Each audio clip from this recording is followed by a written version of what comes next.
Corona ভাইরাসের সংক্রমণ বেড়েই চলছে। এইমাত্র স্বাস্থ্য অধিদপ্তর থেকে ভয়ঙ্কর তথ্য প্রকাশ করা হলো। গত 24 ঘন্টার তথ্য এটি। গত 24 ঘন্টায় 2 জনের মৃত্যু হয়েছে। একই সময়ে নতুন করে 18 জনের করোনা শনাক্ত হয়েছে।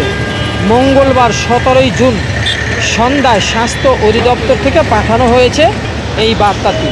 তথ্য অনুযায়ী গতকাল সকাল 8টা পর্যন্ত 24 ঘন্টায় 312টি নমুনা পরীক্ষা করা হয়। এতে 18 জন শনাক্ত হওয়ায় একদিনে পরীক্ষার বিপরীতে আক্রান্ত হয় 6%। প্রায় 1.5 বছর পর গত 5 জুন থেকে দেশে করোনার আক্রান্তের সংখ্যা বেড়েই চলছে এবং এভাবে যদি বাড়তে থাকে হতে পারে লকডাউন এবং পরীক্ষা নিয়ে বিকল্প চিন্তা রয়েছে সরকারের। সর্বশেষ মারা যাওয়া 2 জন রোগী ঢাকা ও চট্টগ্রামের বাসিন্দা বলে জানিয়েছে। এদের একজন একটি বেসরকারি হাসপাতালে এবং অপরজন বাড়িতে চিকিৎসাধীন অবস্থায় মারা গেছে বলে তারা জানিয়েছে।